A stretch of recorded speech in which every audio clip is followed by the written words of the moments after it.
¿qué tal? ¿Cómo les va? ¿Cómo andan? Muy buenas tardes. Bienvenidos una vez más a este espacio que se transmite desde Canal 8 de tu televisión, Heraldo Televisión, por supuesto, todos los lunes en punto de las 4 de la tarde, cuando el señor que tengo aquí al lado, que se llama Salvador Garrido Márquez, y a quien le doy la más cordial bienvenida. ¿Cómo te va? Muy bien, Octavio. Afortunadamente ya listo para arrancar con esta nueva emisión de Entre Empresarios aquí por Canal 8, Heraldo Televisión.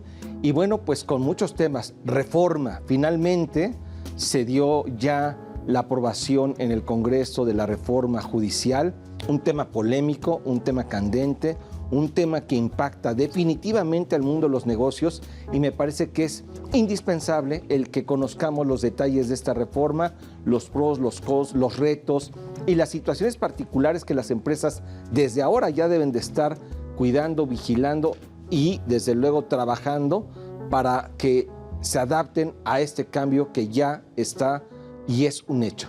Octavio. Y un servidor, Luis Octavio Valtierra, les damos, por supuesto, la bienvenida con esta introducción más Te quité la palabra. Así que vámonos directamente a lo que cada lunes prepara nuestra producción, que es la cápsula de nuestros invitados que vamos a ver en 5, 4, 3, 2, 1, ahora. El día de hoy, entre empresarios, nos acompaña la maestra Julia María del Carmen García, licenciada en Derecho por la Universidad Autónoma del Estado de México, con mención honorífica y especialista en argumentación jurídica por la Universidad de Alicante, España. También cuenta con una maestría en Derecho Constitucional y Derechos Humanos por la Universidad Panamericana. A lo largo de su trayectoria ha sido ponente en múltiples congresos, colaboradora en revistas y programas televisivos y además fue reconocida como una de las abogadas más influyentes de México en 2020 por la revista Foro Jurídico. Actualmente es magistrada de circuito y ha sido una firme defensora de la igualdad de género en el ámbito judicial. También recibiremos a Arturo Ruiz Massieu, licenciado en Derecho por la Universidad Iberoamericana de Puebla y posee una maestría en Derecho Corporativo por la misma institución. Actualmente es socio director de Legal Corporativo en Garrido Licona. Con más de 17 años de experiencia, Arturo ha asesorado a empresas nacionales y transnacionales en una amplia gama de servicios legales, incluyendo cumplimiento corporativo, reestructuras, fusiones y adquisiciones, entre otros. Hoy, estos expertos nos compartirán su visión y su conocimiento. Ya lo escucharon y ya lo vieron, queridos y queridas, así que vamos a darles un fuerte aplauso a nuestros invitados del día de hoy, quienes nos van a platicar sobre precisamente la reforma Julia, un placer. judicial que se celebra en nuestro país. Muy amables, muchas gracias. Julia, querida, ¿cómo estás? ¿Cómo estás? Muy buenas tardes, bienvenida, por favor. Gracias. Mi querido Arturo, ¿cómo estás? Bien, ¿y tú? Bienvenido una vez más aquí a Entre Empresarios, a ambos. Julia, querida, muchísimas gracias, porque sabemos que, bueno, movernos en estos horarios en la Ciudad de México no es poca cosa, ha sido un reto, pero afortunadamente estás aquí con nosotros, lo mismo mi querido Arturo.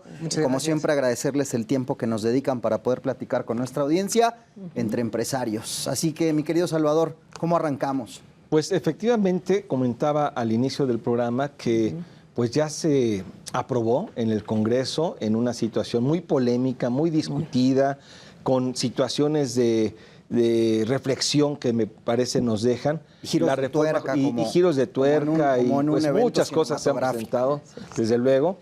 Pues ya se aprobó la reforma judicial.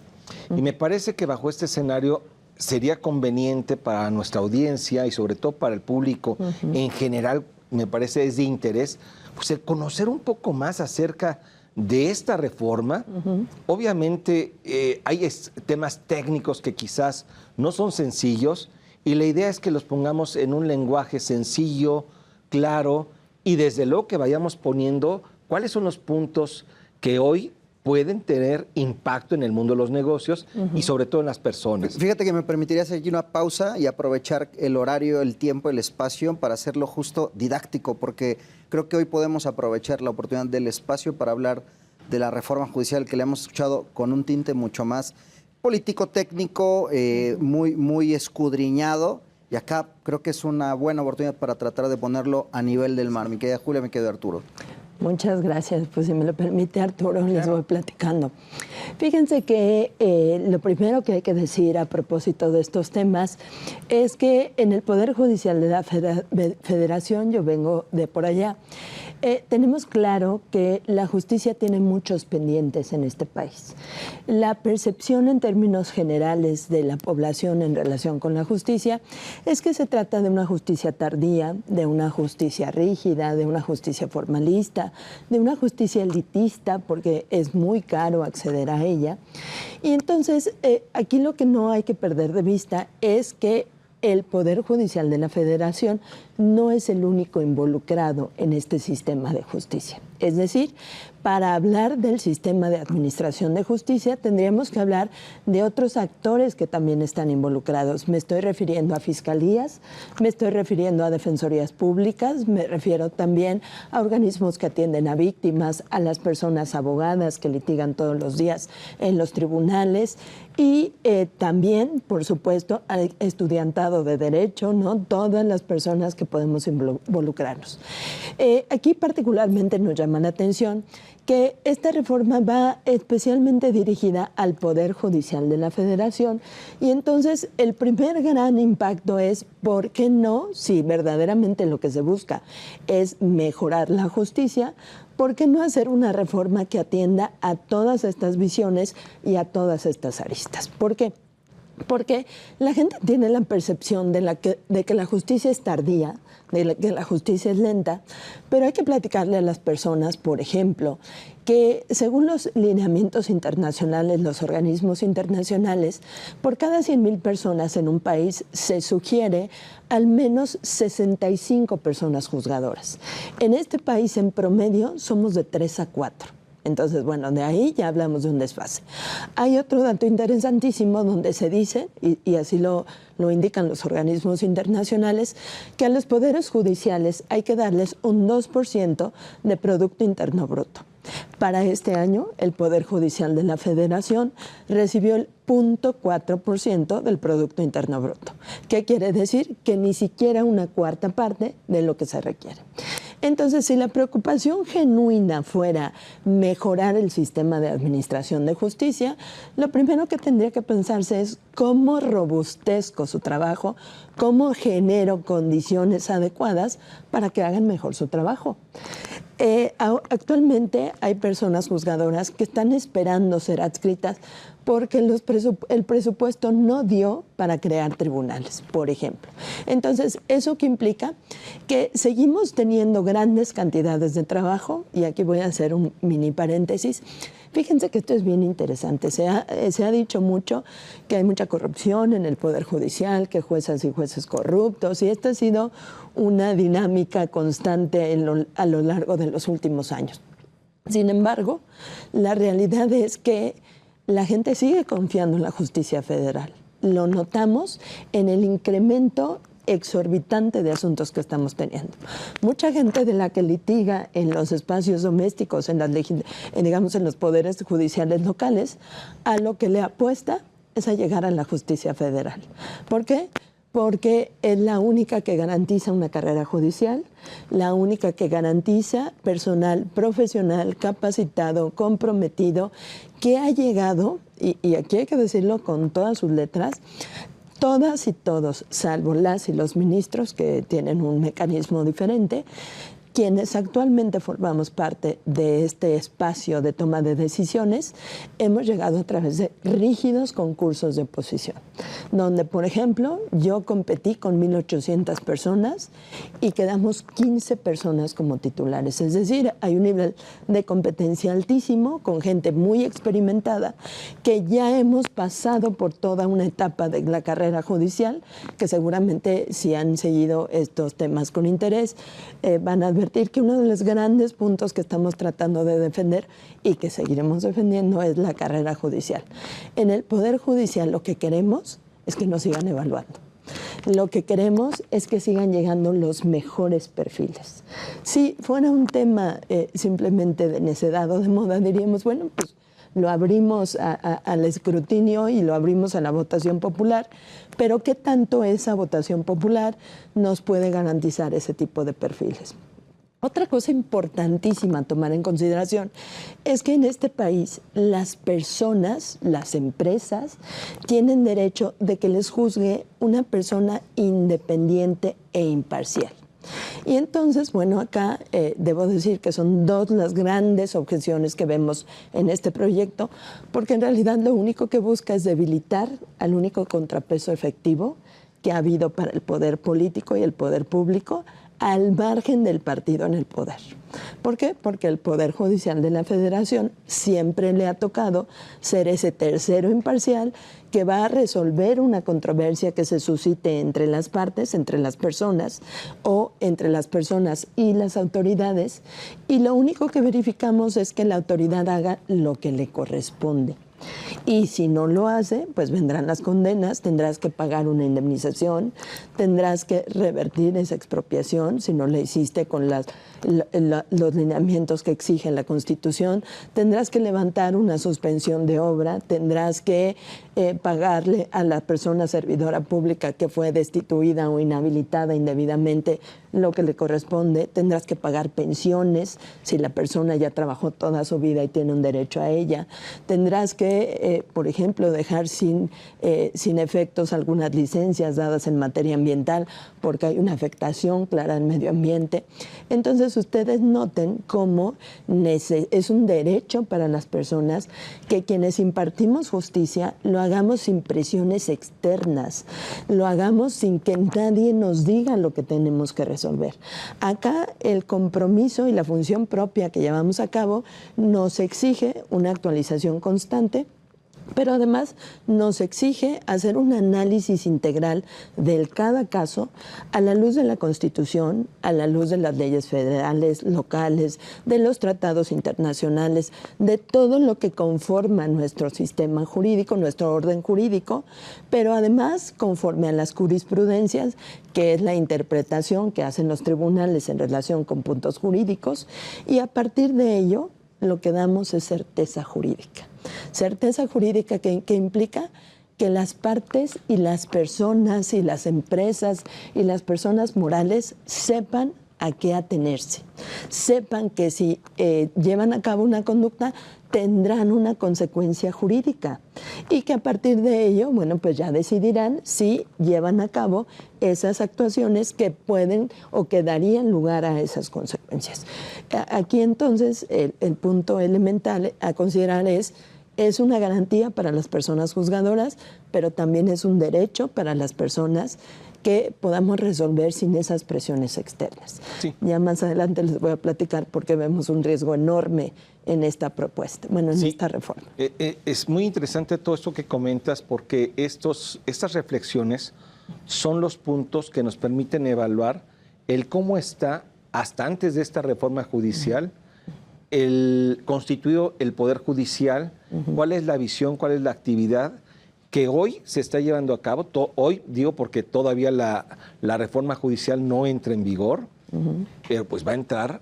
Y entonces a mí me gustaría, en consecuencias, ya vimos qué es lo que actualmente es el Poder Judicial, a raíz de la reforma, cuáles son las reformas a toda esta estructura que nos acabas de comentar y en función de ello, cuáles son los impactos, los retos.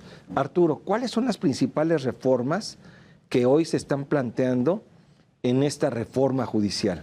Digo, es una reforma, o sea, que sí viene a cambiar todo el panorama, toda la estructura como se viene dando. Yo creo que uno de los puntos más relevantes y que hemos escuchado en diversos foros y hemos escuchado en el día a día es cómo se van a elegir a los juzgadores. Que en este momento, para efectos, en este momento, como quedó el tema de la reforma, que efectivamente todavía no entra en vigor, es que los juzgadores serían elegidos a través de elección popular.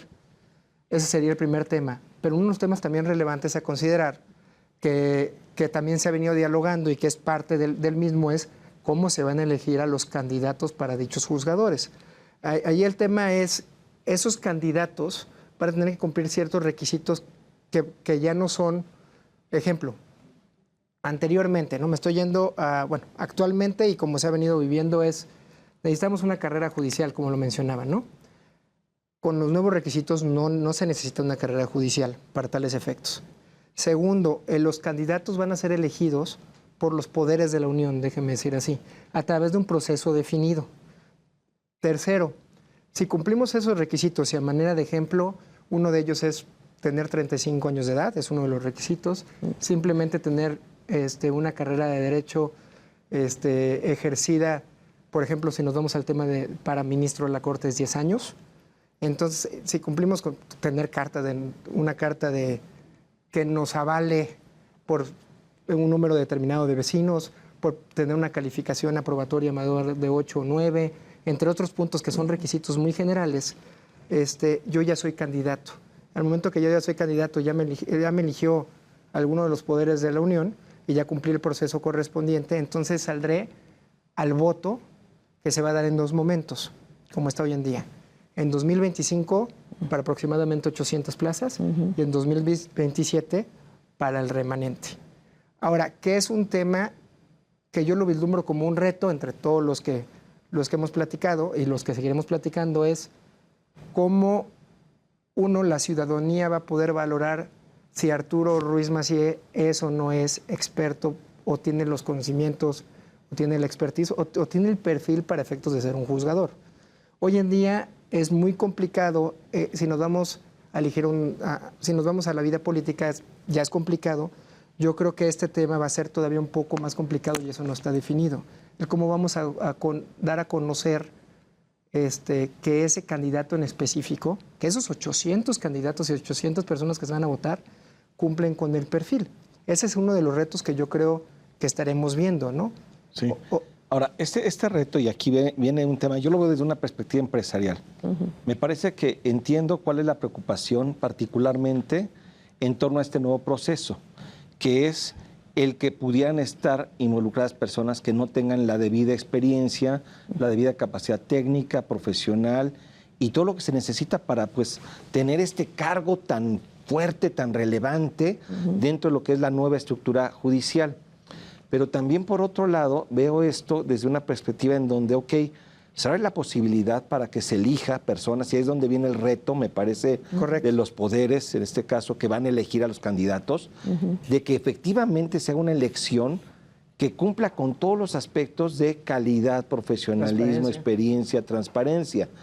El proceso puede ser muy bueno, esto yo lo veo desde el empresario, cuando elige a un director general o a un director de finanzas o a una persona que se incorpora a la empresa, pues van muchos a candidatearse. Hay personas que tienen el perfil y hay personas que no. Y ahí es donde se hace una selección. Y me parece que ahí es donde los poderes que hoy en día harán esa selección van a tener que estar muy, pero muy conscientes de que es un tema delicado y de que las personas que están siendo elegidas pues sean las personas idóneas con la experiencia, capacidad y todo esto que comentamos para ponerlas a consideración de los electores. Pero también, ojo, pienso que ese es un trabajo también de nosotros como electores y votantes, el que debamos de profundizar respecto de quiénes están siendo votados y no elegir por el que, pues, de Tim Marín de Doping, güey. Y creo que ahí es donde viene un compromiso por parte de la sociedad, compromiso por parte de los poderes, y ahí viene, ese es el reto. Bote pronto, pues sí, surge la duda de si podemos lograr y cumplir el reto, pero pues ese es el nuevo reto. Julia, no sé tú qué opinas. A ver, yo creo que este sistema está diseñado para no funcionar, y voy a explicar por qué. Según la reforma que ya fue avalada y que está esperando las leyes reglamentarias, ¿qué va a pasar? Que para determinado lugar yo la verdad es que no estaría prestándome esta farsa y esta pantomima, pero bueno, en ese escenario hay 500 gentes que tienen interés de participar para un cargo de juez o juez. Y entonces, a como está diseñado, es cierto, hay que cumplir requisitos, que son requisitos mínimos, ¿eh? Estamos hablando de una edad de 25 al principio, después hasta la quitaron, o sea, podemos hablar de alguien que con 23 años va terminando la escuela y que pueda decir, bueno, esto no tiene mayor chiste, pues me voy a meter de juez o de juez. Primera. Segunda, un promedio de 8 en términos generales, y tercera, 5 cartas de recomendación que puede ser del vecino y de la vecina, ¿no? O sea, que ahí es donde se pueden postular, claro, cualquiera se puede postular. Ahora, ¿quién nos garantiza que los poderes, y hablo del poder ejecutivo y del poder legislativo, van a elegir a los mejores perfiles. Porque también puede ocurrir, y hay que verlo como un escenario real, que pongan a su gente que es afín. ¿Por qué? Porque yo voy a poder controlar a la gente que me es afín. Es que esto nos pone en un escenario de verdad catastrófico, porque pensemos en que, y sigue sin haberlos, tanto es así que el pasado proceso electoral ha sido el más violento en este país. Hubo más de 60 personas que murieron contendiendo por un cargo público. Y estamos hablando de una regiduría municipal, y estamos hablando de una presidencia municipal, y estamos hablando de algo, digamos, que solo tiene, de alguna manera, cierta incidencia en un espacio geográfico específico. Hablemos de jueces y juezas federales que van a decidir inculpar o no, o condenar o no a alguien del crimen organizado. Hablemos de las condenas a las grandes empresas y a los grandes capitales. ¿Quién va a tener para sufragar una campaña política? Ustedes que saben de medios saben que los tiempos son carísimos. Y entonces nosotros nos ponemos a pensar, bueno, ¿quién va a tener los recursos? Yo no los tendría, por ejemplo, para salir a hacer una campaña y que la gente me ubique, por lo menos para que me medio ubique, ¿no? Entonces, si no pasa una cosa diferente, insisto en la campaña electoral que acaba de pasar, porque ha habido ya una constante presencia de la delincuencia organizada en este país, que incluso ya llega en espacios municipales y dice, quiero la tesorería, quiero la dirección de desarrollo urbano, quiero las licencias, porque es donde se mueven los recursos. Entonces pensemos en si no habrá interés de decir, bueno, porque este es el único poder que no ha sido cooptado por la delincuencia organizada. Y entonces pensemos en que la delincuencia organizada diga, bueno, pues voy a apostarle a que yo tenga mis jueces. Y entonces esos jueces, ¿a quién le van a dar cuentas? ¿A quién le van a rendir cuentas? ¿A mí como ciudadana o al poder fáctico que los llevó a donde están? Y eso va a pasar no solo con la delincuencia organizada, va a pasar con los grandes capitales. Yo me pongo a pensar en las personas trabajadoras que trabajan para esas enormes transnacionales que tendrían el poder económico de sufragar una campaña de este tipo para tener también a sus jueces afines. Pero no solo eso, sino volvemos al tema, bueno, ¿cómo vamos a llegar a la boleta? Bueno, pues de ese cúmulo de 5,000 personas que quieren el cargo, ellos y ellas van a decidir quiénes estarán en la boleta. Es cuando se habla de la famosa tómbola, que es este proceso de insaculación, pues los metemos en una tómbola y elegimos a la suerte. Entonces vean qué cosas tan delicadas estamos dejando a la suerte. Es que es increíble que algo tan esencial para una sociedad como es la administración de justicia, termine dejándose a la suerte o al azar para ver a quién metemos en las boletas. Ahora, ya logramos estar en la boleta. Sepan que hay boletas, por ejemplo, aquí en la Ciudad de México, donde se concentra mucha población, que van a tener en una sola boleta 300 nombres. Si no me ubican la gente y no tienen idea, ¿no? ¿A quién va a poner? A quien tenga esa campaña, esa posibilidad de hacer esa campaña política. Porque de lo contrario, la gente, por mejor perfil que yo pueda ofrecer, no voy a pasar por su radar en lo elemental. ¿Eso qué quiere decir? Pues va a ganar sin chistar, ¿no? O sea, no le vemos mayor cosa. Entonces, ver gran riesgo, que sea la suerte y no la capacidad y la profesionalización y no toda esta carrera judicial. También quiero decir que no desconocemos las enormes aportaciones que puede hacer la juventud, ¿no? O sea, claro que bienvenida a la juventud estudiosa, bienvenida a la juventud que se prepara y que dice, yo quiero empezar una carrera judicial.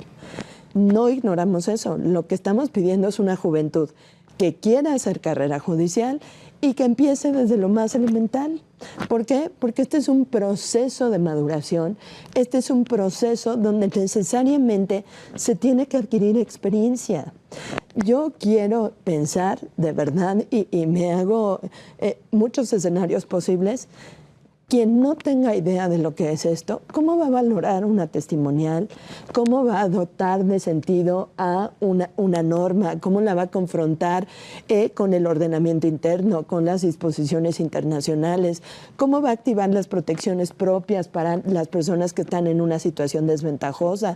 Etcétera, etcétera. Hablamos del tema de capacidad y pues obviamente son de los temas que son los retos que se tienen, Octavio. Sí, este primer bloque se nos estiró bastante, la verdad es que no quisimos interrumpirlo por obvias razones, pero los compromisos ustedes saben que nos aprietan, así que vamos a hacer una primer pausa, queridos y queridas, en este espacio titulado Entre Empresarios. Ya volvemos, no se nos muevan, está muy buena la conversación. Ya regresamos.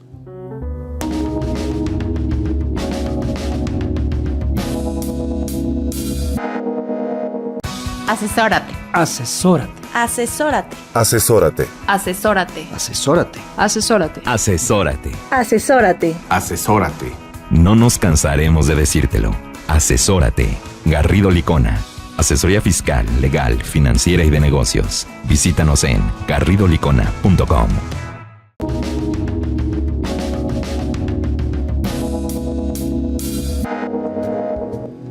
Estamos de vuelta Entre Empresarios platicando con Julia García, magistrado de circuito, Arturo Ruiz Macié, socio director de la práctica del legal corporativo en Garrido Licona, Salvador Garrido y Luis Octavio Valtierra, que los saludamos todos los lunes en este espacio. Y bueno, del bloque anterior ya nos dio una cátedra, diría yo, una lección bastante nutrida, Julia, respecto a lo que se vislumbra en esta reforma judicial. Yendo al punto, ¿qué más tenemos en la agenda? Sí, definitivamente hay muchos temas. Me parece que necesitaríamos días, inclusive, para poder agotar el mismo. Pero sí me gustaría que pusiéramos en la mesa otros aspectos de la reforma que son relevantes y después pasar a lo que sería el impacto para las empresas, para la economía y pues para todos los que vivimos en este país, desde una perspectiva ya más empresarial. Arturo, ¿qué otros puntos son los que la reforma pues ya está incorporando? Yo creo que un punto bastante relevante es el plazo que se establece para efectos de resolver asuntos en materia fiscal. Porque lo podemos ver en dos vías. Nos están estableciendo como un plazo máximo, o sea, le está estableciendo al juzgador como un plazo máximo el tener que resolver, ejemplo, amparos en materia fiscal en un plazo de 6 meses. Eso lo podemos ver y el tiempo lo dirá y podemos tener nuestras opiniones encontradas, pero los podemos ver en dos aspectos. Uno es desde que nos puede dar celeridad para efectos de agotar un proceso a desde que nos puede causar una preocupación de si va a ser suficiente tiempo para agotar el estudio en un proceso en específico. Lo que sí se debe de tomar en consideración es que sí es un tema relevante para los empresarios, para los contribuyentes, porque el día de mañana tenemos que determinar, y me regreso al segundo punto que mencionabas, ¿qué es lo que debe ante la incertidumbre? Porque como bien lo comentábamos, hoy en día todavía no lo empezamos a vivir. Se acaba de aprobar y falta que entre en vigor, ¿no? Entonces, ante esta incertidumbre que muchos en el mercado pueden llegar a tener, ¿cuáles son los pasos que como empresario, que como abogado de empresa debo de estar tomando en consideración? Y yo creo que uno de los puntos más relevantes es full compliance, cumplimiento total. Es decir, tengo que irme, y hablo de cumplimiento corporativo, de cumplimiento fiscal, de cumplimiento en materia de seguridad social, cumplimiento laboral. Es decir, tengo que tener todas mis cajas en orden, todos mis requisitos, formalidades, mis obligaciones en orden, para el caso de tratar de evitar a corto o a mediano plazo el tener, por ejemplo, una sanción administrativa por parte, digamos, de la Secretaría del Trabajo derivado de una inspección. Una sanción administrativa por parte de cualquier órgano medio ambiente. Con esto, buscando traer un poco más certidumbre a mis accionistas y a mis representantes legales. Esas obligaciones no es nada nuevo, esto ya lo teníamos y ya lo deberíamos estar cumpliendo. A lo que yo me refiero es que tenemos que reforzar el interior de nuestras empresas y revisitar cómo estamos y buscar ese cumplimiento para mitigar el día de mañana o durante esta transición de la reforma ya que entre en vigor, el estar ante procedimientos en tribunales administrativos, por ejemplo, que no necesariamente sea donde quiero ir en este momento durante la transición o posteriormente, ¿no? Sí, evitar el de transición, claro. Sí, o sea, la reflexión es, en la medida de lo posible, los empresarios, las personas que están vinculadas a estos aspectos, debemos de buscar, pues no llegar hasta un proceso de litigio en donde este esquema que hoy en día se está reformando, el Poder Judicial, pues con la falta de madurez, falta de implementación que se pueda tener, pueda afectarnos en alguna u otra manera, ¿no? Entonces, lo mejor es estar al filo del cumplimiento, cumplir correctamente y evitar esta situación. Ok, ahora, se comentaba, yo creo que hay un tema que obviamente, y lo comentamos hace un momento, veo los puntos, hay temas que desde luego hubieran sido ideales que se discutieran, que se profundizaran, que se plantearan incluso temas a nivel internacional, experiencias. Eso es definitivo. Lo que yo veo es que finalmente ya la reforma, para bien o para mal, que muchos lo ven de una manera negativa, ya está, ya se aprobó, ya va a entrar en vigor.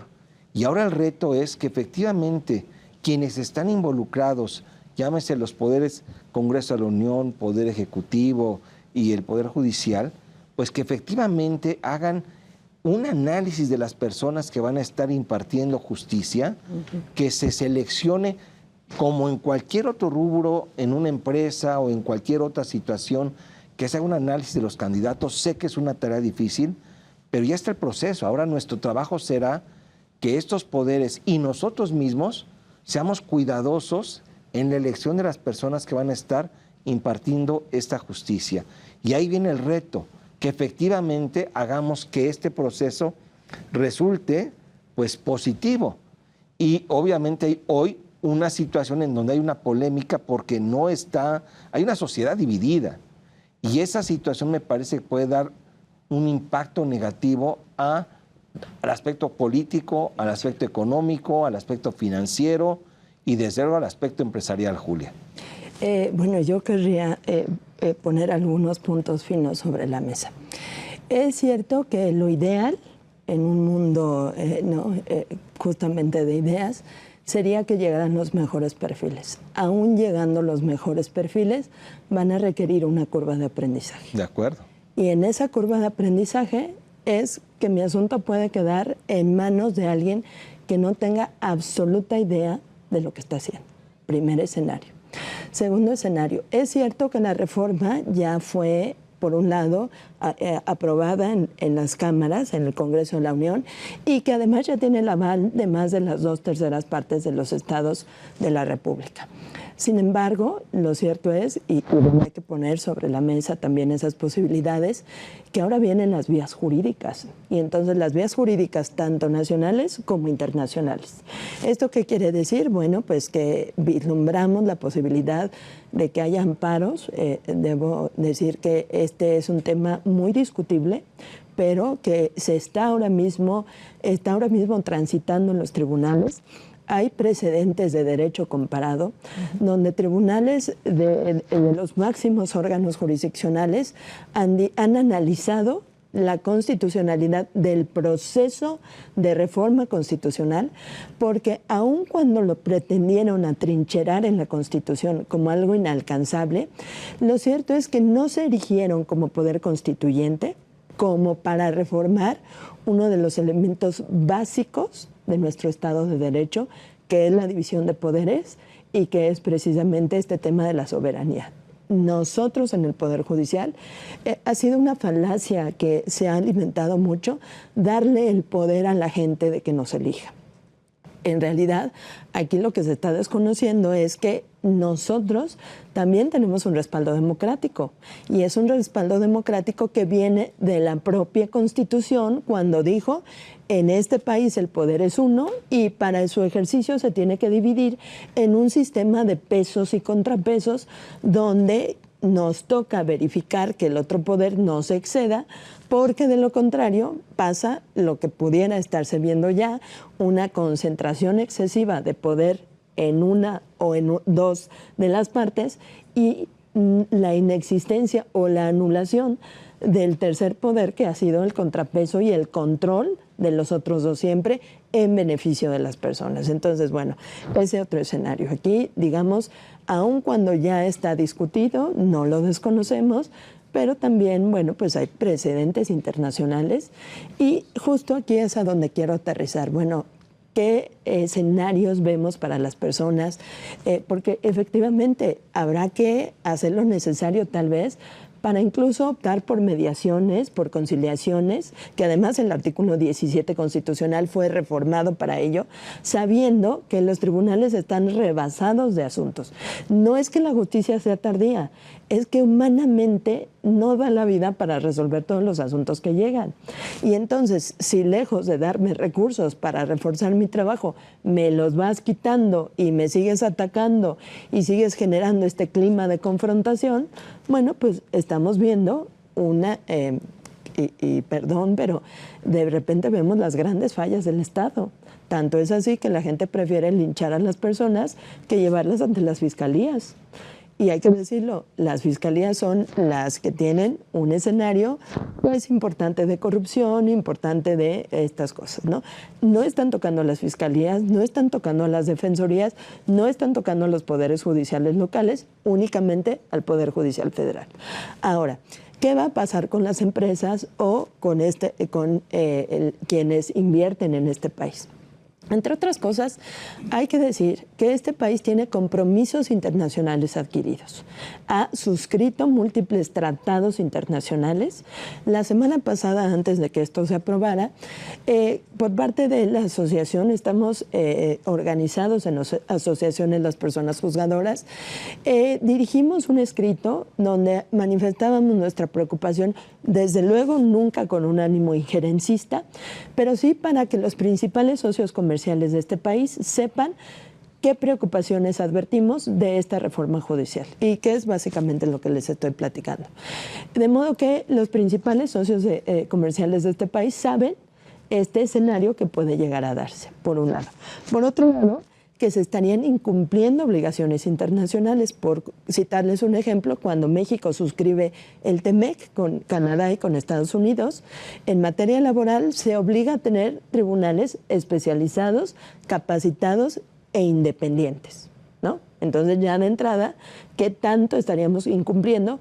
Porque eso puede generarnos sanciones a nivel internacional, puede generarnos consecuencias a nivel internacional con nuestros socios comerciales. Pero no solo es eso, sino la seguridad jurídica. Lo que ya les platicaba, pues saber a qué me atengo. Saber a qué me atengo, ¿por qué? Porque ya sé que si me hacen una visita domiciliaria, si me hacen cualquier facultad de comprobación, yo sé que la autoridad tiene que actuar conforme a determinados lineamientos y que solo puede hacer ciertas cosas en ciertos plazos y que si no lo hace pierde su oportunidad y que ya no me va a poder cobrar ese crédito fiscal o cualquier escenario de estos.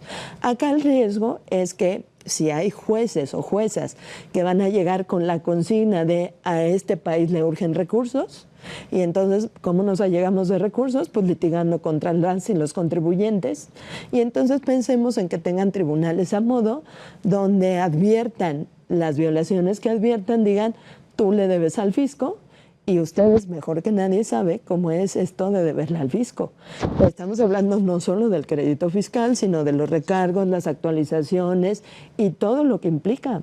Entonces, justo este es el escenario que estamos tratando de evitar y estamos llamando a la gente a que se informe, porque además otro escenario podría ser que se vete esta reforma. Bueno, hay quien dice que sí se puede, hay quien dice que no se puede, pero bueno, pues no, dentro de un proceso legislativo común habría la posibilidad o de no promulgarla o de no publicarla para que no entre en vigor. Es decir, todavía jurídicamente hay sus resquicios donde podríamos estar viendo si verdaderamente esto va a servir.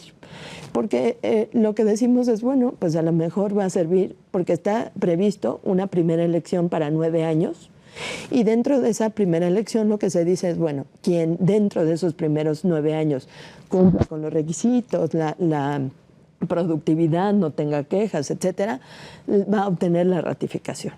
Pero fíjense qué riesgoso es este primer escenario. ¿Por qué? Porque si yo quiero quedarme para lo siguiente, ¿a qué intereses voy a atender? ¿A los de la gente o a los de quien me puso? ¿No? razonablemente yo necesito aparecer de nuevo en la boleta, en la segunda vez, para que logre mi ratificación. Y el otro escenario sería, no me gustó, porque hay quien piensa que hay que decirle a la gente, quienes nos dedicamos a esto, llegamos a la oficina, nos sentamos y nos ponemos a leer todo el día. No hacemos otra cosa. Leemos constancias, leemos la ley, leemos jurisprudencias, revisamos pruebas, lo confrontamos, etcétera, pero es un trabajo que requiere digamos, un espacio de escritorio de horas. Y a veces las horas del día no son suficientes y hay que aprovechar noches, fines de semana, vacaciones, etcétera, porque la ley nos da plazos para resolver justamente. Entonces pensemos en alguien que diga, esto no me gustó, pero ya sé que tengo 9 años para hacer lo que yo quiera. Y entonces, ¿quién es más susceptible de corrupción? Alguien que sabe que no pierde nada en este periodo y que va a tener un buen sueldo y que va a poder aprovechar y que tal vez, si no tiene esa mística de servicio y esa ética rigurosa que se requiere, pues que se le haga fácil, ¿no?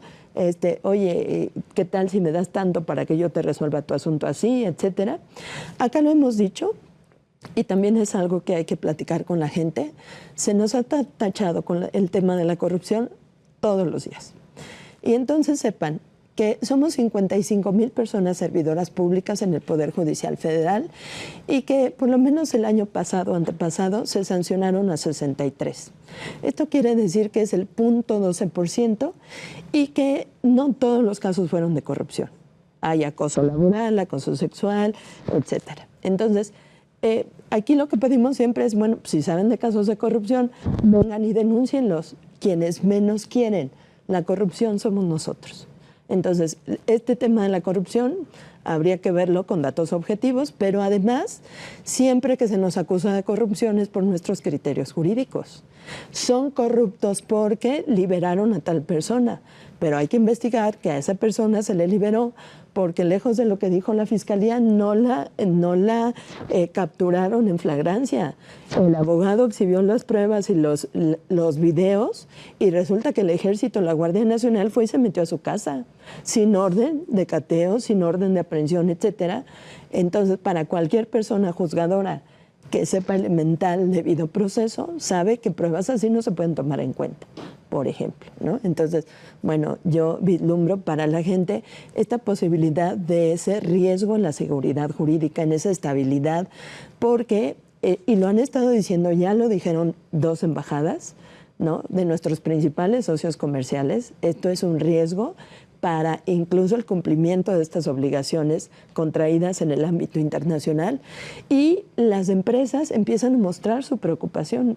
Hace unos días también salió precisamente uno de los periódicos de mayor circulación en Estados Unidos, ocupándose de este tema, donde también pues lo que dice es, va a generar mucha incertidumbre, porque ¿cómo le garantizamos a las personas juzgadoras independientes y profesionales? Sí, fíjate que todo esto lo entiendo y me parece que es donde hoy en día me parece que la sociedad, insisto, se está dividiendo, porque finalmente la reforma ya está aprobada y por otro lado pues hay mucha inconformidad en lo que se aprobó. Lo que se está generando entonces son 2 fracciones y 2 divisiones, y entonces esto es justo lo que está generando incertidumbre. Y esta incertidumbre nos está llevando a aspectos de una devaluación de nuestra moneda, aspectos en donde la inversión extranjera ve que no estamos en el mejor escenario jurídico para poder invertir. Y pues sobre esas bases, y esa es una opinión personal, me parece que estamos cayendo en el peor escenario. O sea, finalmente ya se votó la reforma y entiendo las reflexiones que tú nos estás haciendo, pero esto es como en una decisión de una empresa o en una decisión en casa, o en una decisión en donde los líderes, por alguna u otra razón, toman una decisión y puede ser que la comunidad en la empresa o la comunidad en una familia no estén de acuerdo con la decisión que los líderes están tomando respecto de un caso particular.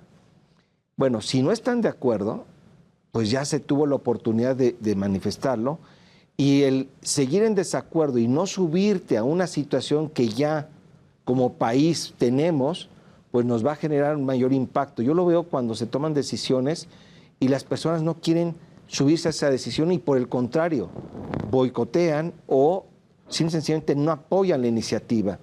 Y pues lejos de que la iniciativa, que a lo mejor tenía una buena intención, tenga éxito, pues termina fracasando. Entiendo la reflexión que me están haciendo y es más, yo les diría, la reforma judicial a mí personalmente me parece que tiene muchas áreas de oportunidad, pero hoy veo más riesgoso que sigamos con esta discusión y con esta división, porque el tema económico, el tema social, se va a ver afectado. Y si se va a afectar la inversión, nuestra economía, la devaluación, etcétera, pues va a generar que esto, además del aspecto político y del aspecto que hoy en día se está comentando, pues nos alcance el tema económico y los mercados nos van a pegar y a impactar. Me parece, y yo lo que esperaría es que hubiera una conciencia de ambos aspectos y ambos análisis, y que los que en este caso están obviamente poniendo en la mesa que no están o no estamos de acuerdo con esto, pues nos subamos, hagamos lo necesario para que esto en la medida posible funcione y que pongamos mecanismos para tratar de ver de qué manera el impacto que estás comentando negativo pues no nos lleve a un proceso de un fracaso, o que la misma reforma judicial que me parece que podría ser posible, que nuestra presidenta Claudia Sheinbaum, que apenas va a entrar, pues que tome en cuenta estas peticiones sin entrar a un pleito antes de que incluso ella pueda hacer algo para decir, ok, tome en cuenta al Poder Judicial anterior, al nuevo Poder Judicial, a la ciudadanía, y vamos tapando esas lagunas y situaciones particulares, pero no en un país dividido. O sea, yo veo aquí una situación de división que nos está, como en las familias, cuando están divididas, empiezan problemas espantosos, y hoy eso es lo que a mí me preocuparía como empresario, y que estamos poniendo una situación de división, incluso nosotros como empresarios, que no es lo óptimo. Pero bueno. En 2 minutitos, ese factor, estimada Julia, ¿cómo lo visualizan? Es que lo que hay que decir es, nunca hubo un diálogo real, nunca se nos escuchó, primera. Sí. Segunda, paralelamente no entendemos la prisa por autorizar esto, por aprobar esto. Lo que pedíamos es precisamente, la Suprema Corte de Justicia de la Nación presentó una contrapropuesta integral, pero no sería que tarde. Ni siquiera fue analizada. Es que estaban dados los tiempos. Acá lo que esperábamos de una actuación republicana y democrática es vislumbremos las enormes consecuencias que esto va a tener y sigamos discutiéndolo. Nadie ha dicho que no se requiera una reforma al sistema de justicia. Es indispensable. Nosotros mismos lo sabemos. Lo que estamos diciendo es no así. O sea, porque lo único que están haciendo es afectar al único contrapeso, y tendrías que atender a todos estos demás factores. No es que estemos dividiendo, nosotros nunca hemos dividido. Nosotros nunca habíamos tenido necesidad de salir al patíbulo, digamos, al ámbito público, a justificar lo que hacemos, porque siempre se nos enseñó que nosotros hablamos a través de nuestras sentencias. Ha sido el ataque constante donde todos los días, y los jueces corruptos, y qué bueno que no trabajan porque no liberan delincuentes, y para qué los queremos, y la gente ni siquiera va a notar que estén o no trabajando, y ese ha sido el discurso sistemático. Sí. Entonces, no es que nosotros querramos que a este país le vaya mal, por supuesto que no, simplemente estamos poniendo sobre la mesa las enormes preocupaciones que intentamos por todos los medios hacerle ver al poder político. Fuimos a todos los foros a los que se nos convocó, y lo primero que se nos decía es, digan lo que digan, a esta iniciativa no se le va a mover una coma. Y se le movió para incluir a los jueces sin rostro, una figura que está prohibida por los tribunales internacionales, que es sumamente violatoria del debido proceso. Yo tengo derecho de que la gente sepa, bueno, yo tengo derecho de saber quién me va a juzgar. Entonces eso también se advierte que va a ser, pues no se le ve mucho futuro a una medida de estas. Habrá que esperar, porque hay que esperar las leyes reglamentarias. Es lo que y entonces justo ahí podemos a lo mejor matizar un poco. Me parece que hoy en día tenemos que ver de qué manera ya está esto puesto. ¿Sí? Ahora, como familia, como país, como sociedad, tenemos que ver de qué manera tratamos de mejorar lo que hoy en día está, y entiendo tus preocupaciones y las comparto. Sí, sí. O sea, yo soy ciudadano, soy empresario y soy una persona que quiere algo mejor por el país. Pero pienso que luchar, pelear en este momento no es lo óptimo, y entendiendo y razonando que tú estás desde luego en esa posición y la comprendo. Pero creo que es mejor un acuerdo y una forma de diálogo posterior a estar ahorita en una división que nos va a llevar a una situación más compleja. Perdón, Octavio, porque ya estamos súper... Tengo que interrumpirlos porque se nos agotó el tiempo. Estimada Julia, muchísimas gracias por tu tiempo, por habernos acompañado. Muchas Arturo gracias. Ruiz Massieu, Salvador Garrido, Luis Octavio Valtierra, quien nos saluda. Nos vemos la próxima semana. Desafortunadamente se nos acabó el tiempo, pero próxima semana traemos más temas muy interesantes aquí entre empresarios. Chau, bye. Cuídense mucho. Buen provecho. Gracias.